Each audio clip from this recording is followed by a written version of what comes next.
नीतीश कुमार जी के ऊपर जो हम सवाल उठा रहे हैं, ये इनके पूरा तंत्र खराब है। डेली का जो रिपोर्ट जारी करना होता है डीएम को, एसडीओ को, बीडीओ को, वो कहाँ कर रहे हैं? एसी में बैठ करके एसी का मजा ले रहे हैं। इनके राज में जो मुखिया हैं, एक इंदिरा आवास पे 20,000 रुपया लेते हैं और 4,000 रुपया मुखिया रखता है, 6,000 रुपया लगभग डीएम के टेबल तक जाता है, 10,000 रुपया मुख्यमंत्री के कुर्सी पे जाता है, 10,000 रुपया मुख्यमंत्री के कुर्सी पे जाता है। तो जब ये चीज़ें हैं तो नीतीश कुमार जी से कौन डीएम डरेगा साहब? कौन एसपी डरेगा? कौन डीजीपी डरेगा?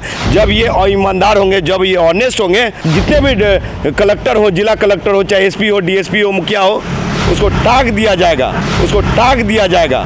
अगर युवा बिहार के सेना की सरकार में अगर ईमानदार मुख्यमंत्री होगा मेरे जैसा, तो एक भी कलेक्टर, बीडीओ, सीओ, मुखिया हिम्मत नहीं करेगा घूस लेने का, और ऐसे टंकी पैसा लगा हुआ टंकी गिर जाएगा साहब। नमस्कार, मैं हूं रितेश शर्मा।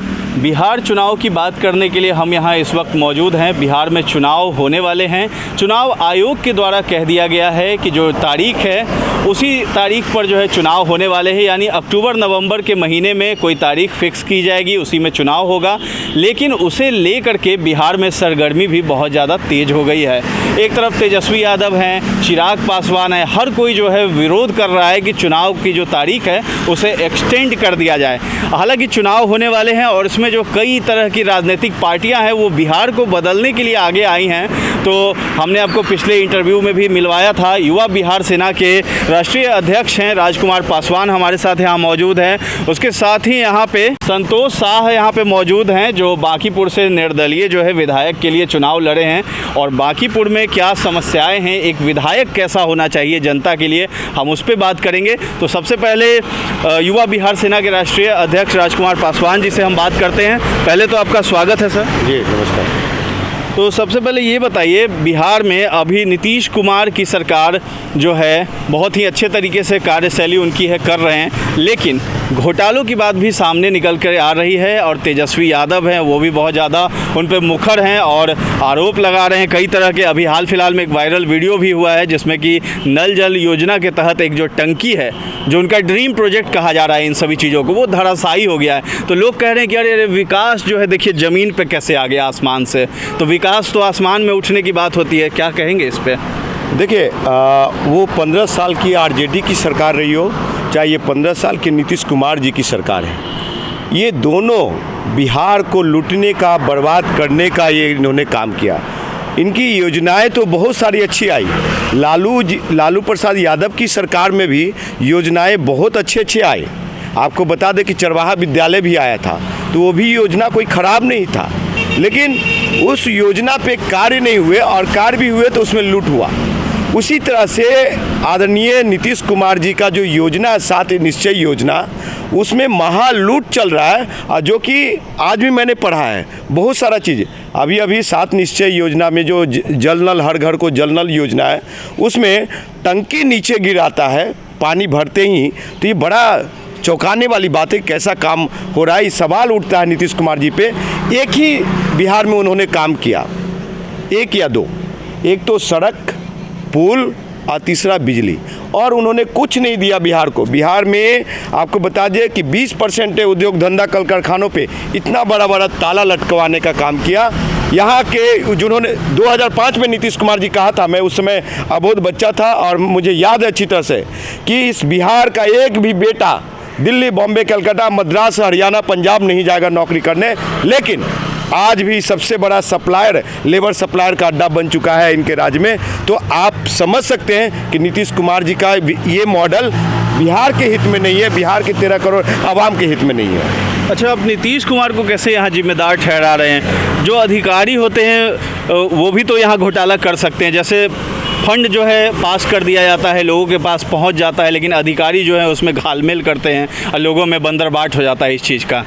देखिए, नीतीश कुमार जी के ऊपर जो हम सवाल उठा रहे हैं, ये इनके पूरा तंत्र खराब है। अगर जो डेली का जो फीडबैक है, डेली का जो रिपोर्ट जारी करना होता है डीएम को, एसडीओ को, बीडीओ को, वो कहाँ कर रहे हैं? एसी में बैठ करके एसी का मज़ा ले रहे हैं। मुखिया जैसे जो है, यहाँ का जो मुखिया है, इनके राज में जो मुखिया हैं, एक इंदिरा आवास पे 20,000 रुपया लेते हैं और 4,000 रुपया मुखिया रखता है, 6,000 रुपया लगभग डीएम के टेबल तक जाता है और 10,000 रुपया मुख्यमंत्री के कुर्सी पे जाता है। ये मैं नहीं कह रहा हूँ, ये बिहार के पूर्व मुख्यमंत्री जीतन राम मांझी कह चुके हैं कि नीचे से लेकर के मेरे टेबल तक भी पैसा आता है। तो जब ये चीज़ें हैं तो नीतीश कुमार जी से कौन डीएम डरेगा साहब, कौन एसपी डरेगा, कौन डीजीपी डरेगा? जब ये ईमानदार होंगे, जब ये ऑनेस्ट होंगे तो जितने भी कलेक्टर हो, जिला कलेक्टर हो, चाहे एसपी हो, डीएसपी हो, मुखिया हो, उसको टाँग दिया जाएगा। अगर युवा बिहार के सेना की सरकार में अगर ईमानदार मुख्यमंत्री होगा मेरे जैसा तो एक भी कलेक्टर, बीडीओ, सीओ, मुखिया हिम्मत नहीं करेगा घूस लेने का, और ऐसे टंकी पैसा लगा हुआ टंकी गिर जाएगा साहब। तो नीतीश कुमार को अब जो है अगली बार आप मुख्यमंत्री नहीं रहने देंगे? देखिए, हम नहीं, बिहार की जनता पूरी तरह से साहब ऊब चुकी है नीतीश कुमार जी के कार्यशैली से। लेकिन एक तरफ यही है कि एक तरफ पहला जंगल राज का लोग खड़े हैं और दूसरे तरफ सेकंड जंगल राज के मुख्यमंत्री साहब और उनकी पूरी टीम खड़ी है। इसमें बिहार की जनता ऊब चुकी है। अब वो चाहती है कि बदलाव, युवा नौजवान हर एक हाथ रोजगार चाहता है, हर घर रोटी चाहता है, महिला अपनी सुरक्षा चाहती है, यहाँ पे बेहतर एजुकेशन चाहते हैं, कोटा हब चाहता है यहाँ बिहार में। ये नहीं कि हमको कोटा जाना पड़े, ये सारी चीज़ें हैं। यहाँ की किसानी व्यवस्था ऐसा होना चाहिए। नीतीश कुमार जी हमेशा किसान पे बोलते हैं। चलिए, बातें तो बहुत बड़ी बड़ी करते हैं राजकुमार पासवान जी आप, लेकिन अब मुद्दे पे आते हैं। तेजस्वी यादव मुख्यमंत्री बनने के लायक हैं, वो अपने आप को मानते हैं। यहाँ पुष्पम प्रिया चौधरी है, सब लोग कह रहे हैं। लेकिन जो बात है, जो ब्लूप्रिंट होता है, जो विज़न होता है एक मुख्यमंत्री का, एक पार्टी का, वो क्या है आपके पास? जी हाँ, बिल्कुल। मैं बता देना चाहता हूँ कि बिहार एक ऐसा उन्नत प्रदेश बनेगा, युवा बिहार सेना के नेतृत्व में सरकार में ऐसा उन्नत प्रदेश बनेगा कि एक किसान भी किसानी व्यवस्था में पंजाब अगर हरियाणा से ऊपर नहीं हुआ बिहार, और जो नेपाल की समस्या है वो अगर नहीं ठीक हुआ तो मैं राजनीति से संन्यास ले लूँगा साहब। ये ब्लूप्रिंट है एजुकेशन सिस्टम में। आप तो अभी राजनीति में आए ही नहीं, आप जीते भी नहीं है, तब कैसे आप संन्यास लीजिएगा? लोग कहेंगे कि भाई आप तो जीते भी नहीं है, तो जाने से कोई फ़र्क नहीं पड़ेगा। देखिए, कोई 2 बार लोकसभा चुनाव लड़ करके हाउस में है, मैं 2 बार लोकसभा चुनाव लड़ करके जनता के लिए संघर्ष कर रहा हूँ, जनता के बीच में हूँ। भले आज मेरा चेहरा बहुत बड़ा नहीं है क्योंकि मैं लालू प्रसाद यादव का बेटा नहीं हूँ और न ही रामविलास पासवान का बेटा हूँ ये, लेकिन मैं आपको बता देना चाहता हूँ कि बिहार का आवाम, बिहार का नौजवान, युवा, महिला और बूढ़ा बुजुर्ग लोग सभी आज युवा बिहार सेना के बहुत तेज़ी से साथ जुड़ रहे हैं। और इसी 2020 के विधानसभा चुनाव में, इसी 2020 के विधानसभा चुनाव में बिहार के आवाम दिखाने का काम करेगा, मुंह तोड़ जवाब देने का काम। कितने सीटों पे आने का आप दावा ठोकते हैं? मैं संघर्ष के लिए तैयार हूँ, 5 साल आगे भी संघर्ष करना पड़े, लेकिन 243 सीट पे युवा बिहार सेना की टीम लड़ेगी, पार्टी उतरेगी और मुंहतोड़ जवाब देने का काम करेंगे। जो ब्लूप्रिंट है वो आप कब जनता के सामने लाइएगा, क्या कब रखिएगा? एक खास बात बता रहा हूँ कि ये जो युवा बिहार सेना है, युवा बिहार सेना का अपना मैनिफेस्टो नहीं होगा। जैसा हमने पीछे के इंटरव्यू में कहा, ये जनता का मैनिफेस्टो होगा और जनता के द्वारा हम अकेले माथा पे थोप दें कि हम ये देना चाहते हैं, कल को नहीं होगा तो जनता ही हमसे सवाल पूछेगी। जनता कहेगी कि आप बड़े लंबे चौड़े वायदे किए थे, क्या हुआ? हम 2-3 कार्य ऐसा करेंगे कि वो पीढ़ी दर पीढ़ी लोग याद करेंगे वो चीज़ों के कि बिहार का विकास कैसे हो। चलिए, तो यहाँ राजकुमार पासवान जी से हमने यहाँ बातचीत की है, उन्होंने बहुत कुछ बताया है। ब्लूप्रिंट वो तैयार करेंगे और जनता के मैनिफेस्टो पे चुनाव लड़ेंगे और दावा करते हैं कि 243 सीटों पे चुनाव लड़ेंगे। और क्या रिजल्ट सामने आता है वो तो बाद की बात है, लेकिन जनता के लिए ये मुखर रहेंगे, अग्रसर रहेंगे काम करने के लिए। अब हमारे साथ यहाँ संतोष शाह जी हैं, बांकीपुर से निर्दलीय उम्मीदवार हैं, चुनाव लड़ते हैं, इस बार भी चुनाव लड़ेंगे। संतोष शाह जी, पिछली बार आपने जब चुनाव लड़ा तो क्या देखा था यहाँ, क्या मतलब होना चाहिए आपके हिसाब से यहाँ इस एरिया में? पटना स्मार्ट सिटी बनाने की कवायद की ओर बढ़ रहा है, बहुत जगह बैनर लगे हैं, बोर्ड लगे हैं कि स्मार्ट सिटी का प्रोजेक्ट चल रहा है। क्या लगता है स्मार्ट सिटी बन रहा है? सब कुछ बताइए। देखिए, चुनाव लड़ना कोई बड़ी बात नहीं है, लेकिन जब आदमी इस विचार से राजनीति में आता है कि हमें कुछ करना है अपने समाज के लिए, तो उसी परिवर्तन के लिए हमने अन्न आंदोलन का समर्थन किया था और उसी दौरान मैंने राजनीति में प्रवेश किया। उससे पहले मुझे राजनीति से कोई ज़्यादा लगाव नहीं था, लेकिन चूँकि राजनीति में आ गए हैं, चुनाव मैंने पिछली बार लड़ा है और इस बार फिर चुनाव लड़ना है। पिछले बार मैं आम आदमी पार्टी में रहते हुए निर्दलीय चुनाव लड़ा था, लेकिन किसी कारण से अभी युवा बिहार सेना, जो कि राजकुमार पासवान इसके अध्यक्ष हैं, इन्हीं के साथ मैं लग करके चुनाव लड़ूंगा, क्योंकि ये भी आम आदमी पार्टी से ही है। तो रहा बात अब चुनाव लड़ने के बाद आप कीजिएगा क्या और होना क्या चाहिए, तो मैं सीधा सीधी बात बताता हूँ। मैं बहुत ज़्यादा बोलता नहीं। जो भी चुनाव लड़ता है वो जीत करके विकास की ही बात करता है। मैं भी विकास की ही बात करूँगा, लेकिन अब मेरा सुनिए कि मैं क्या विकास करूँगा। बहुत सारे लोग बोलेंगे कि मैं आपके लिए घर बनवा दूंगा, रोड बनवा दूंगा, बिजली बनवा दूंगा, आपके लिए सारा नाला ठीक करवा दूंगा। ऐसा कुछ नहीं करते हैं लोग। मैं सिर्फ 2 लाइनों में आपको जवाब देता हूं कि जो भी सरकारी योजना चली हुई है विकास के नाम पर, उसमें कोई भी घोटालाबाजी नहीं होगा और सही तरीके से जनता को, जनता के हित में जो भी कार्यक्रम, योजना, लाभ के मामले में जो भी योजनाएं चली है, वो सारे चीज़ों पे ही मैं काम करूंगा। बाकी कुछ नया घोषणा, नया वादा कुछ नहीं मैं करने वाला। बस जो योजना चली रह रही है उस पे 100% देने का बात करूंगा। क्योंकि देखिए, आपने बहुत सारे लोगों से सुना होगा, राजीव गांधी ने भी कहा था, या और भी बहुत सारे नेता लोग कहते हैं कि ऊपर से 100 रुपया ले चल करके आता है, जनता तक केवल 10 रुपया पहुँचता है। तो उसी 90% जो जिसको हम लोग घोटाले के रूप में कह सकते हैं, उसी को फ़िल्टर लगा करके लोगों के बीच में देने का काम करूंगा।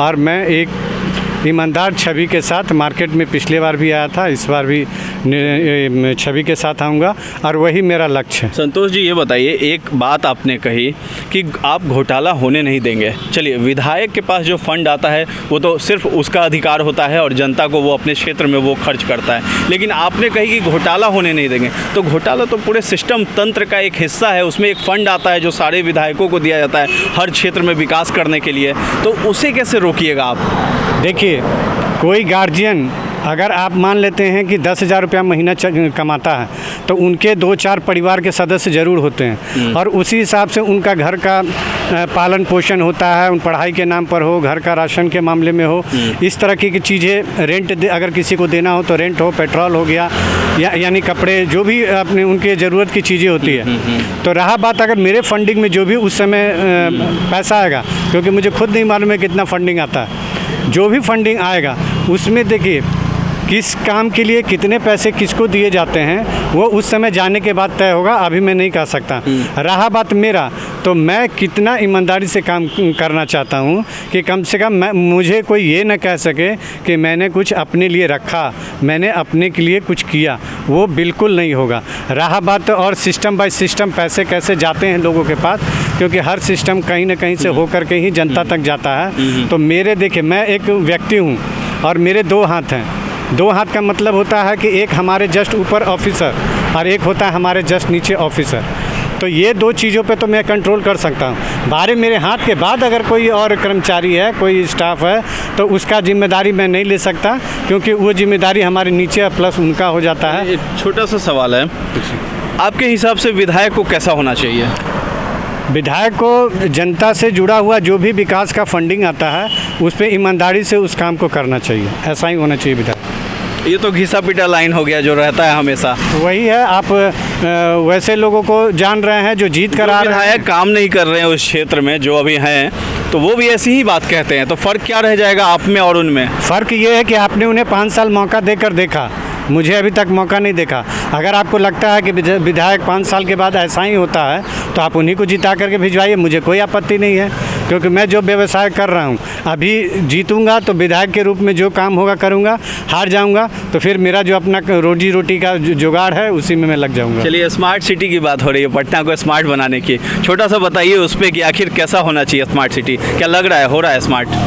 देखिए, स्मार्ट सिटी की बात बहुत सारी होती है। मेट्रो बनाने का बात चल रहा है, पुल बनाया जा रहा है, रोड बनाया जा रहा है, बिजली को दुरुस्त किया जा रहा है, यानी कि रिचार्ज वाला मीटर भी अब लगाया जा रहा है। तो ये कहने के लिए है कि विकास हो रहा है, लेकिन अगर अपने देश के और शहरों से अगर तुलना की जाए तो उसके तुलना में विकास कम है। हालांकि मोहल्ले कुछ और बयां करते हैं तस्वीर। देखिए, गली मोहल्ले में जाइएगा तो हर इलाके में हर समाज के लोग हैं, हर तरह के लोग हैं। वहाँ पे रोड पे भी आपको गंदगी मिल जाएगा। आपको व्यवसायी लोग हैं तो उन लोग भी बहुत सारे दुकान के बाहर अपनी ज़रूरत की बेकार चीज़ें फेंकते हैं। तो ये सब हर जगह में, अगर दिल्ली में भी जाइएगा साइड इलाके में, मोहल्ले के इलाके में, तो हम समझते हैं कि वहाँ भी ये चीज़ दिखता है। सुधार की गुंजाइश है, होनी चाहिए, वो आप करेंगे? हाँ, वो सब जितना बन पड़ेगा हम करेंगे। चलिए, तो बहुत बहुत धन्यवाद आपका। धन्यवाद। आपका भी राजकुमार पासवान जी, धन्यवाद। तो बिहार चुनाव है, कई सारे वादे किए जा रहे हैं। जो नेता हैं अभी सत्ता में वो भी वादे करते हैं और जो आना चाहते हैं वो भी वादा करते हैं। बिहार चुनाव होगा, उस समय साफ साफ रिजल्ट जो है सामने आएगा। अभी के लिए इजाज़त दें, धन्यवाद।